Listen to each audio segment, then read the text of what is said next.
Oh, smile for the camera. Hi, Brandon. Hi, Kate. I'm glad to be back. It's been a couple episodes here. Yes. Yeah. So technically, I guess the first episode that you were on was just the trial run. Yes. So, we did have fun and talk about good topics, though. yes. And we had a lot of great clips. So welcome back to We See You, the tentative title so far. I see you, Brandon. I see you. And we see you. So today we want to talk about communication, like how we communicate with others, because we can be vastly different. Yes. And you and I are vastly different, so Yes. I think it'll be a good topic. Right. Yeah. So we're not opposites. I wouldn't say opposites, but Different. very different. Yes. Different So- is good. We like different. Right.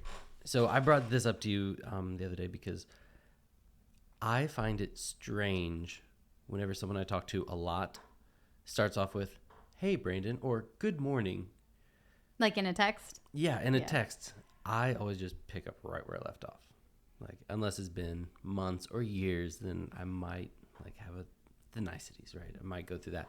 But normally, here's what I'm trying to get to. Which type of person are you? I'm the total opposite. Every single text or phone call starts with like the salutation, like, "Good morning, how are you? I hope this finds you well." Then I get to business. And like that's even with family. Really? My husband, everybody, like it starts with the salutation. Wow.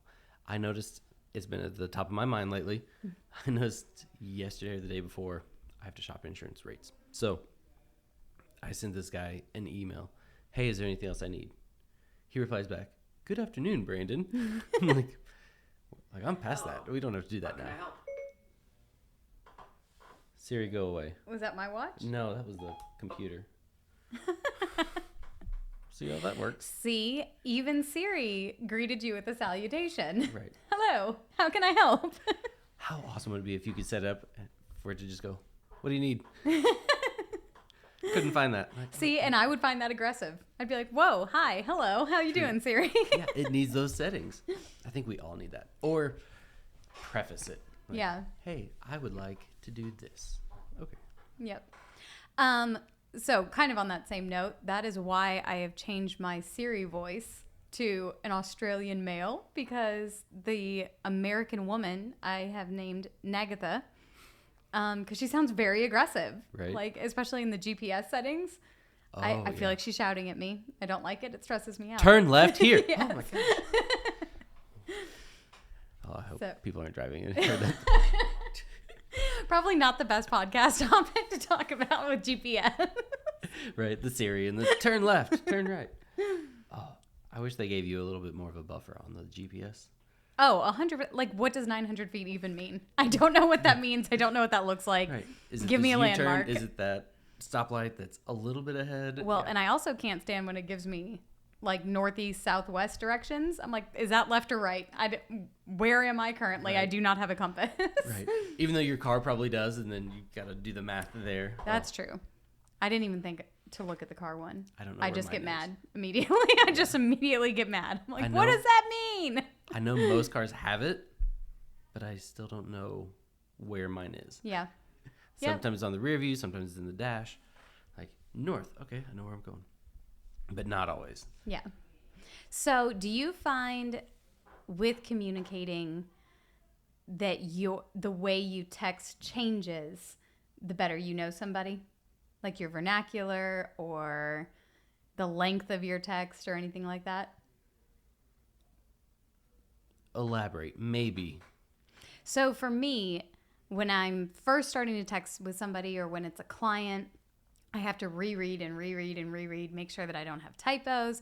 If I use talk to text, I have to read it because Siri has a real hard time understanding everything that comes out of my mouth. There's some funny, embarrassing stories about that, but I think we'll save that for our viewers to get to know me a little bit better before we pull those out. Right. But like, for example, when I'm texting with you or Matt or Wilda, I'll do talk to text, send, and when I reread it later, I'm like, how do they even know what I am saying? Because it's so riddled with typos. But I find that like the more comfortable I am, I cuss more for sure. my texts are usually shorter and like way more colloquial, Right. obviously. When it's with clients, it's one giant paragraph because I don't want to blow them up and be annoying, where it's Right. like one sentence, enter, one sentence, enter. And I've reread it like 900 times. Coming back to that, that is one thing that I'm very cognizant of, the multiple texts over and over and over. I prefer someone to just put everything out there at once instead of, hey, what do you think about this and this and this and this? Unless they are two completely separate thoughts. Like, hey, I want you to answer this, sorry, side note, instead of like switching apps. Yeah. And people do that, have 3 different conversations through 3 different apps, and that's fine. But I can read. So you can give me all of the questions you have in one paragraph, or even like bullet point it within one message. You don't need to send multiple messages. Right. But we are very good at reading your texts with all of the flaws, for lack of a better word. I've had lots of practice because someone, calling out Matt, has been putting me through that practice for a while. Yep. So sometimes it is hard to read because he'll either do talk to text, or I don't know if it's his. Is it his British coming through? Maybe. Maybe. I'm like, I don't know what you're trying to say here. And so sometimes I have to clarify. And then sometimes I think he rereads it and sends it. He's started blaming it on Siri recently. He's like, sorry, talk to text. I'm like, I don't ever see you actually doing talk to text. So we'll see. Gotcha. So I was trying to think when you were talking, when I started doing the like sentence, enter. So in my education background, I was the teacher that every kid had my personal cell phone, and instantly she got canceled.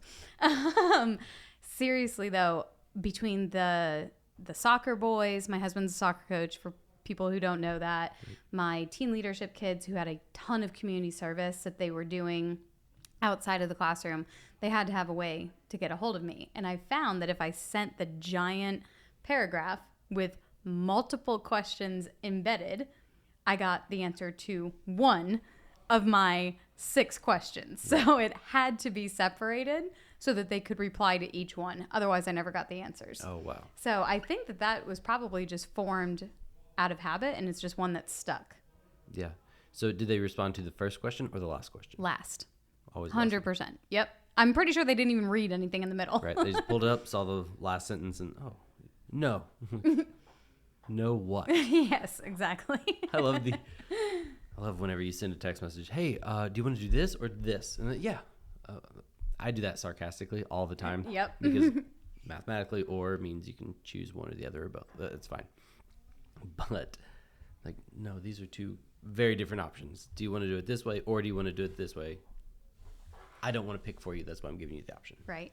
Okay, so I have a communication question for you. Do you find that you are your more authentic self in face-to-face conversations, like using your actual voice, or written conversations, whether it be email or text? Ooh, that's a good one. It depends on what level of authenticity we're describing. So I can get my actual thoughts out better in a text. Because I have time to go through it, think about it, proofread. Is this really what I want to say? Is it going to come across correctly? Is it going to portray what my actual meaning is? Or if it's face-to-face, is somebody going to cut me off? So I just blurt it out there and see what happens before someone else tries to take over the conversation. So I think probably text message really gets my point across, even though depends on what your definition of authenticity, right? Is it as quick as you can do it, or is it your actual what you're wanting to say and get across? Right. What do you think? What do you do? I think text for sure, but I have to use emojis. Okay. Because I'm so hyper conscious of tone. The other thing, so we all have a story that we tell ourselves, right? The story that I tell myself is that I'm super awkward face to face. I feel that I'm awkward, therefore I feel that other people can feel that I feel that I'm awkward. When I am texting, I tend to be, in my opinion, a lot funnier, a lot more specific in exactly what I'm trying to say. But I also love a solid emoji just so that if somebody's reading it, they're like, okay, she's joking. Okay, she's annoyed. Okay, she's mad. Right. Because a lot of what I say, depending on what tone you slap on top of it when you're reading it, can totally change the meaning of what I'm saying. Right. Yeah, absolutely. I'm trying to think of if you talked to someone and they were, let's say, upset the last time you talked to them, and they're sending you a joking text, that can be dangerous. Oh, for sure. You know, because you're like, you still have that angry mindset. Or like, you're not angry, but you still perceive them as being upset. And then, oh my goodness, why are they saying this? Okay, so that brings me back to what you were saying earlier, that you don't start with a salutation. So how do you test the water in a text if the last conversation or the last interaction you had with somebody was upset? Like, how do you feel out if they're still mad? Do you get what I'm asking? Yes. I just, this is going to make me sound terrible. I don't care. Sorry. If I think that you've had enough time to get over it, again, tell my own story, right? Like, okay, this happened. You shouldn't have been upset about it, in my opinion. Or if you were upset about it, maybe you've had time to reflect on it, understand that it wasn't that big of a deal. You should be over it. Just kind of avoid all of that and just go right back to where we should be. Oh my God, me and Brandon are so opposite. Really? Oh, yeah. Do you ask like clarifying questions? Hey, is everything okay? Have we 100%. gotten past that? Do we need to talk anything out? I'm just checking in. I wanted to see if you want to talk about anything. Well, Brandon knows this. I am queen of hard confrontations and conversations. And I also enjoy a solid carefrontation because I'm a nerd and I said it. So even if I know it had nothing to do with me, let's say you were in the office and it was a stressful day, deals falling apart, putting out fires, people being rude to you, whatever. Before I just jump in and text you, it's going to have the, hey, I'm just checking in on you. You seemed a little stressed at the office. Anything I can do? Even if there's something else that I'm texting you for. Right. So I'm going to check with that first, prime the pump, if you will. Okay. And then get to whatever I actually am texting you about. And if I'm not actually, like if it's just a reach out, making sure you're okay text, that'll be the end of the conversation. But I always have to feel the water. I think I try to be aware of the type of person because let's say with a Wilda, I would probably do that. If I notice something's off with a Wilda, I'll reach out. Hey, is everything okay? Anything we can do to help? If it's a close friend and we avoid feelings at all costs or whatever, then I think it's more of a, like, just get back to reality, push that aside, don't address it. It'll go away on its own. It'll just dissipate. Kind of a, hey, if we just go back to normal, it'll help you escape from whatever's been bothering you. Okay. So that's kind of what I need usually. Like if I'm some sort of way about something going on, if somebody just texts me, I can detach that. Just, okay, we're back into this. Reply back. It's back to business, basically. Right. So that just brought me back to like my high school days. Anytime I would want something from my parents, I would always have to have a 10-minute conversation before I would ask, just to see what type of mood they're in. Right. So I knew if I was going to get the answer I wanted or not. And I see we get approached with that all the time, with people wanting to help our business, but really they're wanting us to send them business. Yes. Hey, what can I do? I see you're having an open house this weekend. Can I stop by? Literally had that call this morning for an open house that I'm not doing. Are you doing? Anyway, it's for an open house. I said, hey, one of our agents is actually doing that. I don't want to send some stranger to sit with them for 3 hours at an open house. just because this guy's trying to drum up business. Right. He's like, oh, what can I do? Can I help? Can I bring this? Can we do that? I'm like, we don't know you. Mm-hmm. Don't offer incentives like that. I would rather get to know you, and then I will reach out to you if I want that support. Ooh, that just brought up a really good conversation for our business and for lots of businesses. How in conversation, one, do you detect the hard sell? Mm-hmm. And how do you decide when somebody's being genuine? Because I think in our business, we are bombarded constantly with not knowing somebody's end goal. Right. Are they wanting a relationship? Are they needing help? Are they wanting our business? Are they wanting our money? Mm-hmm. What is the end goal? So what are some telltale signs for you of being able to distinguish what somebody's seeking in a conversation? Ooh, do you have any examples? Oh yeah, for sure. So I don't know what the rules are on podcasts yet. I won't use names. Yes, please don't. Or like product names, but there's a security company that the second I have a closing, the second it's marked as sold in the MLS, hi, congratulations on your recent sale at blah, blah, blah, blah Avenue. I was just reaching out to see, and as soon as I hear the hi, congratulations, I know you are not actually congratulating me. Right. You want my buyer's information, and I'm not giving it to you because my buyers are my friends. Right. So. And I am very honest with that company. No free shout outs. And I'm like, hey, I will ask them if they're interested in a security system, and then I will give them your information because, one, I'm not at liberty to do that. Like, I'm not at liberty to give the security company the buyer's information. Mm-hmm. Because I don't want them to get spammed. If I have to take that heat, that's great. I would rather do that. And that goes with any referrals we have.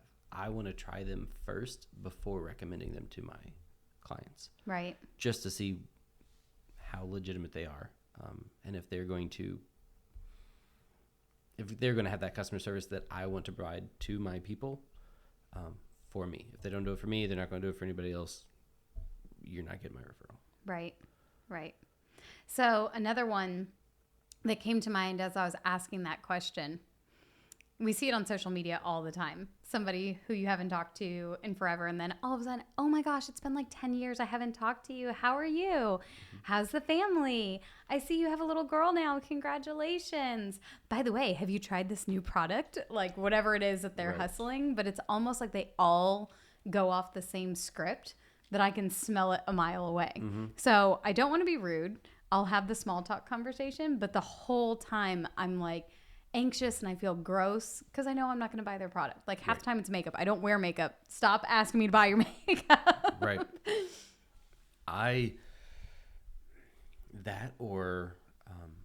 One of the big things that I get irritated with, if you're listening to this, I'm sorry. Maybe not. When people come to our events and that we're acquainted with, right? So we don't use their businesses like title companies, lenders, whatever. And it's not that we don't like them or wouldn't use them. It's just we have such a long list of vendors that we do like, and we know that they're going to do what we want and give that customer service to our clients that we want. But how come you've been sending me any deals? Okay, well, because if you're going to come across like that, I don't want my people going to you. Yeah. Or, hey, I noticed you've been doing a lot of this, and how come we haven't been invited, or whatever the case may be. But it is. You know, the one that makes me the most uncomfortable? What am I going to have to do to earn your business? It was like, be a good person. Well, and for me, our business relies so much on loyalty. Yes. We have to trust that the person that we are working with is truly only working with us. And that's a big amount of trust, because if we're investing all of this time and they use somebody else, that's not just our time that we lost. It's not just our money to provide for our family that we lost. It feels like a betrayal. It does. Because we are giving so much of ourselves to them. For it to not be reciprocated is very uncomfortable. When it's, what am I going to have to do to earn your business? my brain immediately goes to, I'm loyal to the people I'm loyal to because I would want that same loyalty in return. Right. So I don't know. I guess my people are going to have to retire. And also, you made this very awkward, and I don't know where to go with this conversation. Right. Yeah. Where do we go from here? Same goes with friends.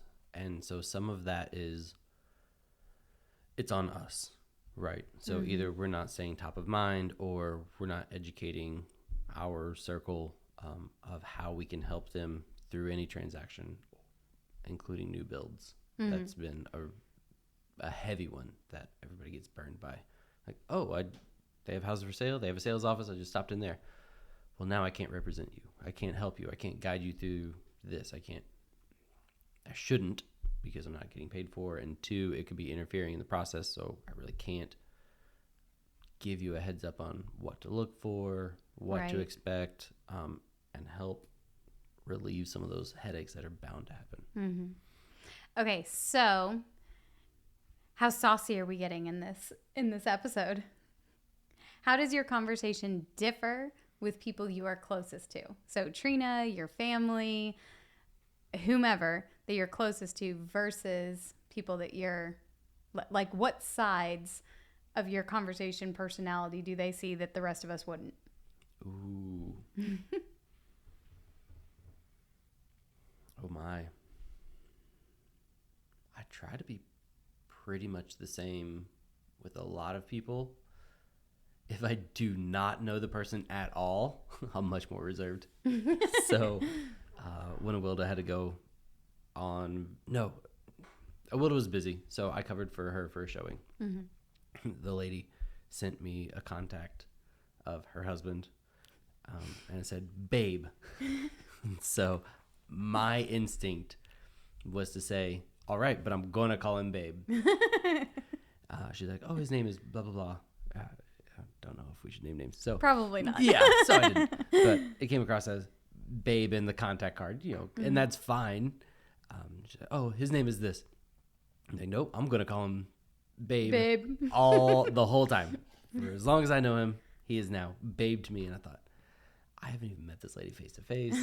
We just got introduced 3 messages ago in the group chat. I'm like, I'll hold that back, but I wanted to so badly. So that's the kind of stuff that would go through if I know people. Like, I wouldn't hold that back. Right. But complete strangers, yeah. I think I'm much more direct with people who know me well. Right. I'm very blunt. I don't like beating around the bush. I don't like having, I don't know how else to say it. I'm just super blunt, super blunt. But my family, my husband, see that the most. There is no nicety with it. It's just, this is my raw emotion. This is my raw feeling. I don't try to sugarcoat anything with them. And so I think if people were to like get my phone and go through text with them, they'd be like, geez, she's so angry. that's a little intense, Kay. Well, I'm very OCD. I'm very type A. The good news is the people that are the closest to me either push back and they know that they can and it's totally safe to push back on me, or they read it for what it is and they know that I mean nothing ill-intended whatsoever. It's just my delivery. Yeah, and I think that's my default. I am just blunt. No, hey, good morning, da-da-da. Trying to win you over so that you'll do something for me. It's, hey, we're doing this. Can you help? Yep. If I need to ask for help, and I try not to do that as much as possible, or I'll reach out, and I will only offer something if I truly mean it. Like if somebody, I can't remember what it was, I said, hey, do you want to do this? And like, oh, no thanks, you don't have to. I'm like, no, I wouldn't offer it if I wasn't legitimately offering it. It wasn't a facade to get you to do this or feel indebted. Like, right. If I'm offering it to you, it's because I am willing to part with whatever it is. If I invite you to lunch, I'm expecting to pay for lunch. If I invite a buddy to play golf, it's my treat. Depends on what their situation is. If they want to pay, great. If they're like, hey, I can't, I'm like, no, I did this multiple times. It's no, like I'm inviting you because I want you to join me. It's like there's no, can't think of the word. None of the responsibility Ulterior falls on motive? you. Yeah, oh yeah, it would just none of the responsibility falls on them. If it's I wanted to go to Texas de Brazil for my birthday or something, and I wanted a couple of friends to go, and like I can't really swing that right now. I'm like, no, like you can because it's free. Right. It's free to you. How can you not afford free? I will pick you up and go if you can't afford gas. Like I want you to join me. So moral of the story is I want to be invited to Brandon's next birthday party. You're going to have a whole lot of new friends now because you've said that. Maybe. Or they'll go, he doesn't invite anybody to anything because I don't want to pay for it. Like if I'm inviting you, I'm paying for it. Ooh, I want to circle back to that because I think this will reveal a lot about our personalities too. Okay. Do you make excuses as to why you don't do something? Like if you're invited somewhere and you don't want to go, do you make an excuse as to why you can't come? Or do you just tell them up front, like, nah, not for me? It depends. Usually I try to go. If it's something I know I will not enjoy, and it again, it depends on the friendship level. Yeah. Because I try to be as blunt as possible with a lot of my friends. I'll be like, it doesn't sound like that's for me. Like you're gonna have a lot of people there, and a lot of people I don't know. I think I'm gonna sit this one out. Yeah. So I am working really hard to be less of a people pleaser. Doing a lot of work right now on that. And I realized through doing the hard work, I would say yes to everything. And I would say yes, like in the moment, knowing, oh, that sounds terrible.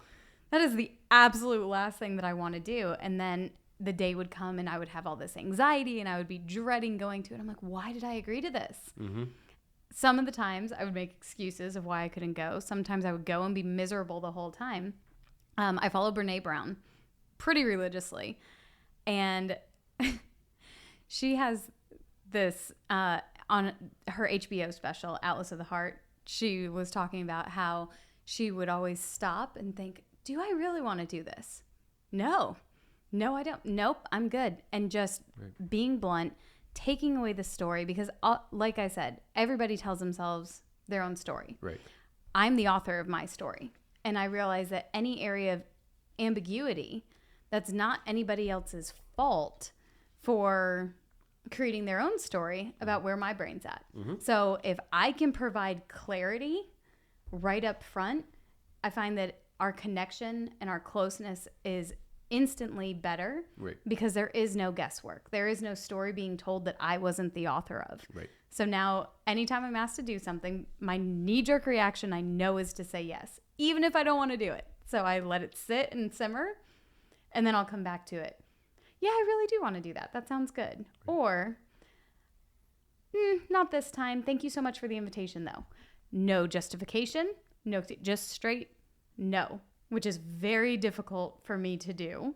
But I have found when I took the story that I was creating about their response out of the equation, nobody's actually upset. Right. They're like, okay, sounds good. Moving on with life. And I'm like, oh, that was so much easier. Why did I waste 35 years of my life being so concerned about telling somebody no? Right. And I think that's why I said recently, like, I'm blunt, straight to the point. You get what you get. Yep. Like, there's no, does he mean this? Is he lying to me? Does he really have something else going? Like, no. There are too many people there. I don't want to be there. Like, I would love for 8 of us to hang out or 10 of us, but there's going to be 75 people there, and that is not for me.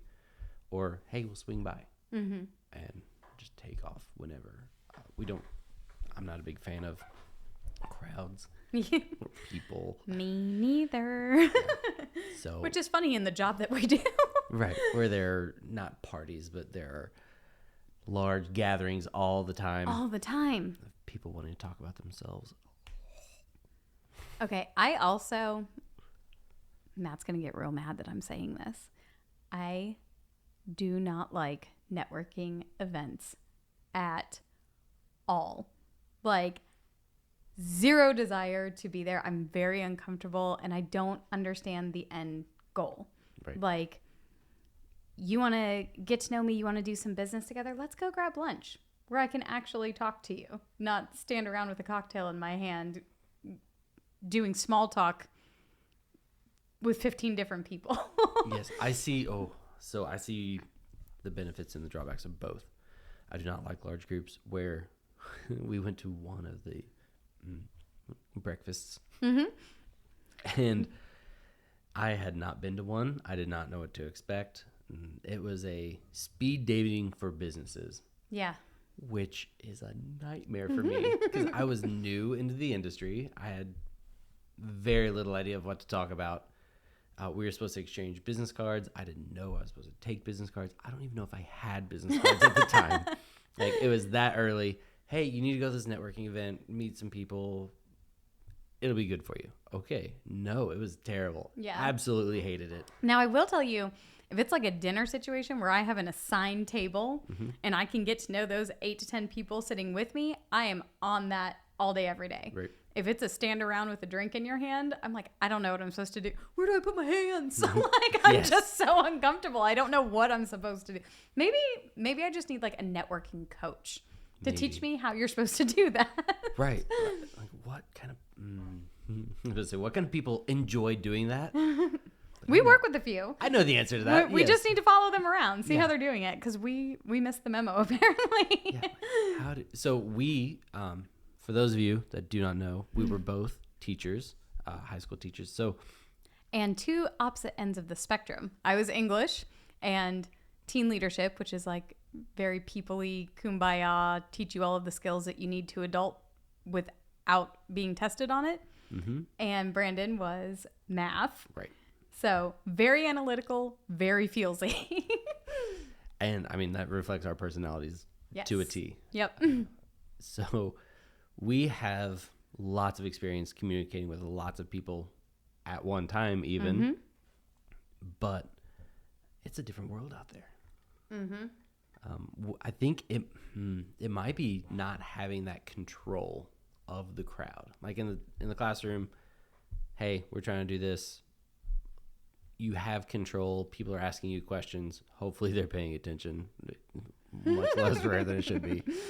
But whenever you go out and you're at a networking event, you may or may not have their attention, and then they can wander off. You don't have that captive audience.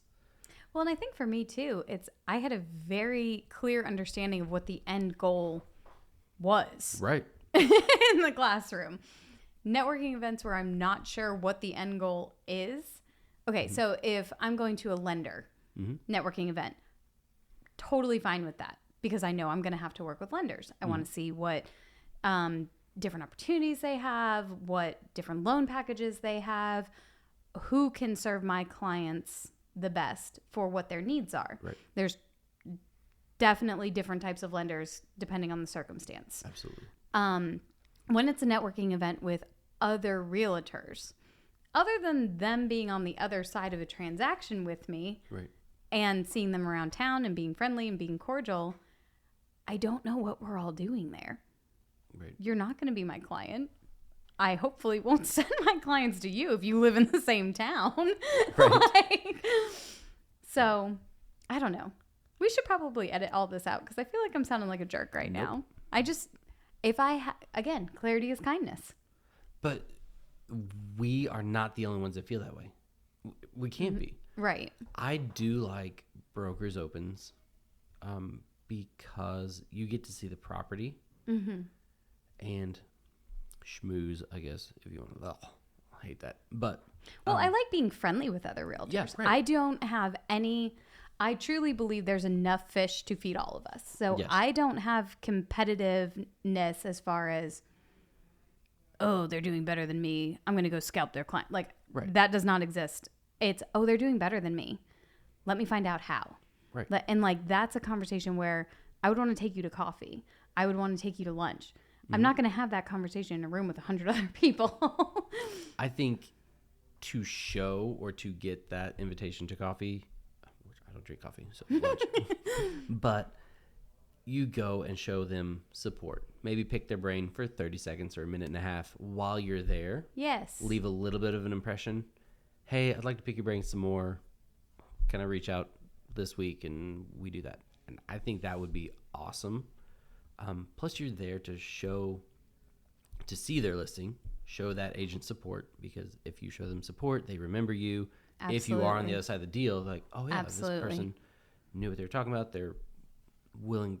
They're not a terrible personality. Right. Right? So, yes. I actually connected with this person. Don't know much about their business, but I would be willing to work with them and kind of not extend an olive branch, but give them a shot. Like, I would prefer Realtor X over Realtor Y because they've come to my open houses or brokers opens or whatever. I've gotten to know them. This other one I've never seen. I don't know what they do. They're being pretty aggressive on the phone, trying to get me to accept their contract. Which one would I rather work with? So if we can establish those connections, I think that would help You us. just brought up a really good point about communication. As a listing agent, we work both sides of the deal. But when you have a listing, how important is the communication of the other realtor with getting the offer accepted? Because I think so many people in our industry truly believe, oh, the terms were fantastic. Oh, the bottom dollar was the highest. But in my experience, that is not what gets an offer won. So. Yeah, very true. Also, the salesy ones, I can't stand. Mm-hmm. So there's a fine line between representing your client and saying, hey, very strong offer. They've got X amount down. The lender's awesome. They have their in-house underwriting, whatever. They're pre-approved, did this. They checked all these documents. The client is good to go. Lender knows their stuff. Should be very smooth. Right. Versus this buyer, it just got a promotion at work and they want a 2-month close, but they could close sooner. Like, well, then why didn't you do that? Like, ask me first. Yes. I will say anytime I'm putting together an offer, the first phone call is to the listing agent. Hey, if I don't know them, I know most realtors around here, but if I'm working with somebody that I haven't worked with before, hey, I just wanted you to hear my voice, know that I'm a normal person. We're both on the same side. We have the same goal, which is to get this to the closing table. Mm-hmm. Talk to me a little bit about what's important to your sellers. Right. Is there a specific closing date that we're looking for? Is it important for them to have a really short inspection period so the unknown is taken away? Like, just have a conversation with me. Right. Anytime I have a listing, when I get an offer and it's just offer in inbox, hello, Caitlin, here's our offer for blah, blah, blah property. Please call me with any questions.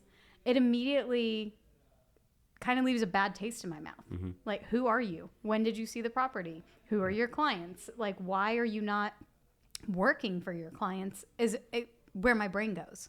Mm-hmm. And again, that's me creating a story. Right. They could be working incredibly hard for their clients. I just don't know. Right. Because there's been no conversation. That is the only time I do the cordial niceties, salutations. Mm-hmm. Hi, this is Brandon Smith with Wheatley Realty Group. I am asking about your listing at blah, blah, blah, blah. Do you have any offers? What are the terms that we want? Sometimes I'll send it through text. I have a 573 number coming from Southeast Missouri. 850 right here. Right. So I know that if I try to call someone immediately, like, St. Louis, Missouri, like, I don't know anybody there. Mm-hmm. So I send that text message first, has my name in it, so they can see that. Then if I call, our phones are so smart. Maybe Brandon Smith. And so then, like, oh yeah. Or it's already registered, hopefully. Just they've received something from me that coincides with the phone number that we'd be calling, or, hey, give me a call. Right. I do that text message or email because the signature in my email also has it. So. Right. Trying to think if there's anything else that we haven't covered in communication. Oh, I've got a good one. How does your communication change when you're angry?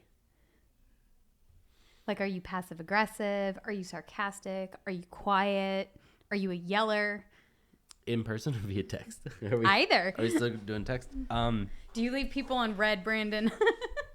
Yes. Sometimes on purpose, sometimes on accident. And there's that bluntness. Right. Yes, So, I do.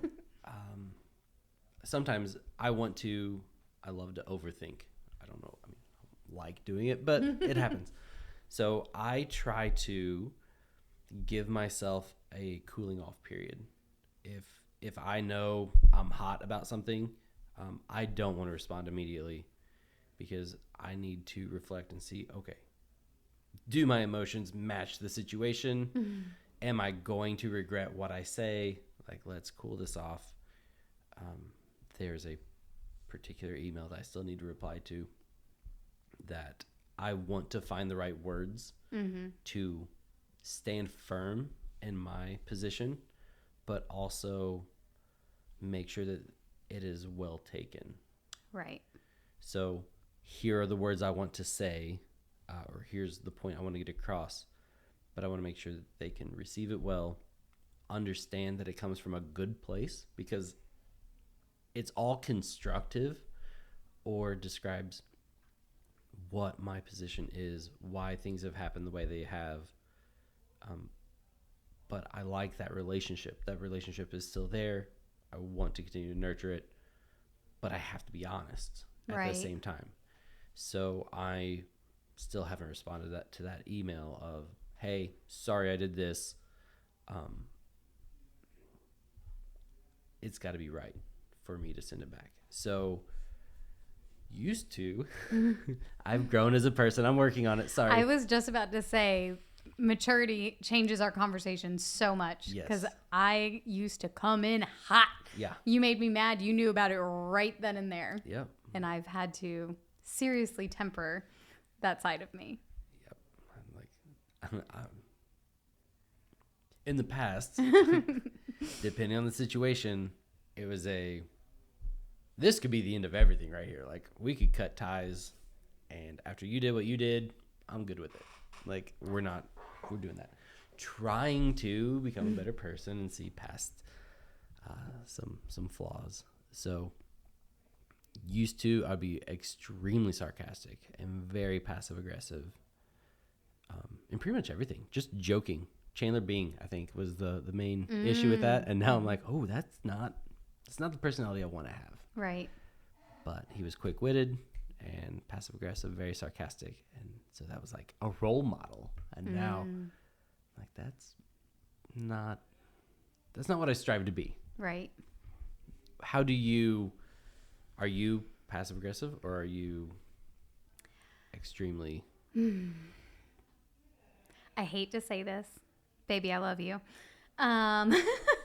With my husband. That's not me. No. Andrew. With my husband, I tend to be a lot more passive aggressive, because I very much have the mindset I can be mad about something in the here and now, but it's not actually worth fighting about. Right. So, like, typical household things, how you load the dishwasher, the fact that I come home from work, if there's junk all over the house, like, I'll be passive aggressive and I'll come in and say like a little snide comment, like, oh, looks like you had fun today. Something like that. Yeah. Because he knows I'm not actually mad. He knows it's not going to be a fight. Mm-hmm. If it is something where there is a hurt, where there is a betrayal, where it needs to be a confrontation, I have no problem having that confrontation. And I want to have it right then and there, because the emotions are... I am very quick to forgive. I'm very quick to forget. But it festers and it lingers. And for the longest time, it did not make sense to me, people who could be in the middle of an argument and walk away and like need to... I'm like, what are you doing? Like, I just want to sit here, pound it out, like, have a resolution. Let's have the hard conversation. And, the whole mindset of like, never go to sleep angry. Right. I'm realizing as I'm doing more work that just because that's a need of mine to have that closure does not mean that it's a need of the person that I'm with.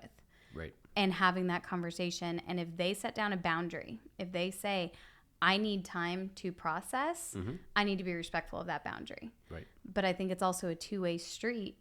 I have a need as well.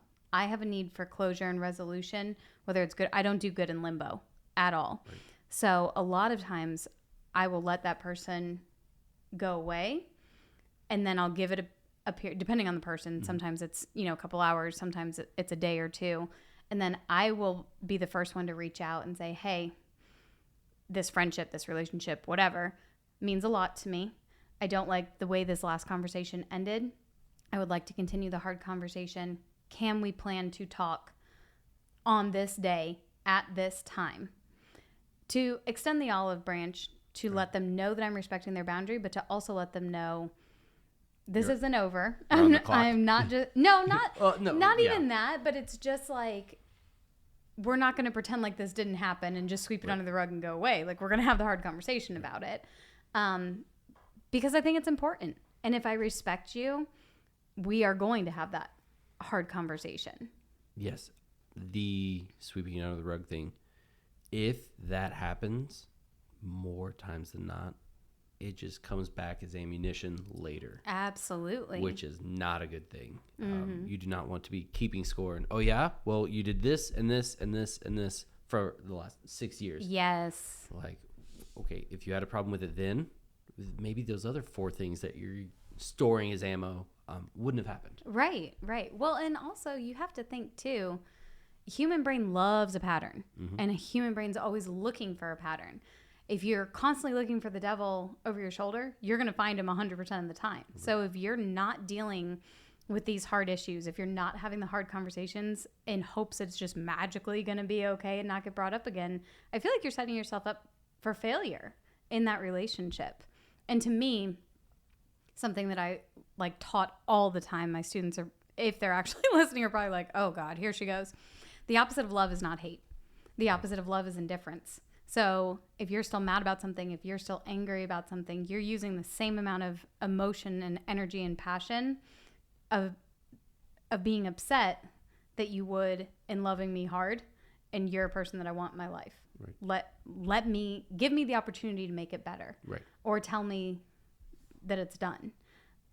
If I get to the place of indifference with you, chances of us mending that bridge are very, very slim. Right.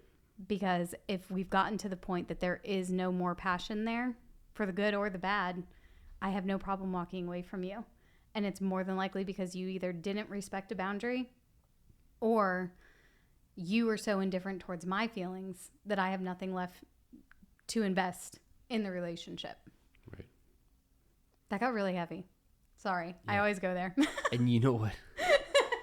For some reason, it sparked the couples in high school that would be together and then knock down, drag out, fight, and break up, and then get back together and break up again. I'm like, why?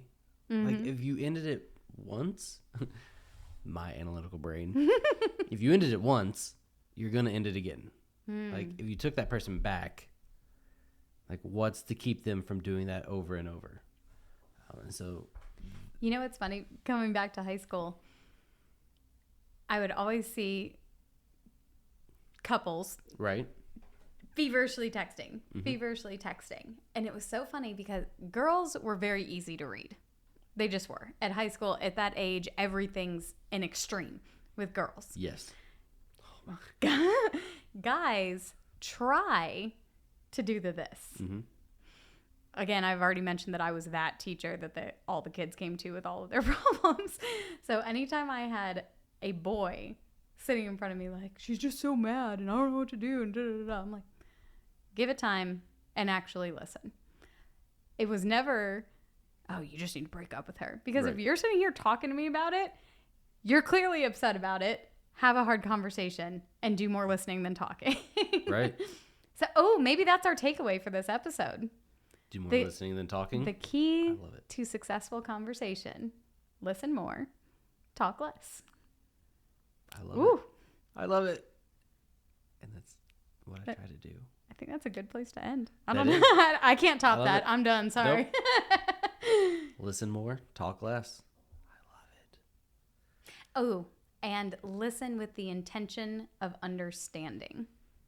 Yeah. Not listen with the intention of coming up with your rebuttal. Yes, that's exactly where I thought you were going with that. Because Yep. so many people do that. Like, oh, I heard you say this, and here's my argumentative point. Yes. All right. Well, good. Don't be that person. It was good talking with you today, Brandon. It was. Thank you.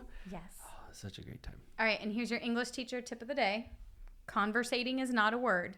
We were just conversing. Stop saying conversating. It's not a real thing. I'm glad I used converse. All right. We'll see you next time. Have a good one. And We'll see you. go have some good conversations. Even the tough ones. Yes. Especially.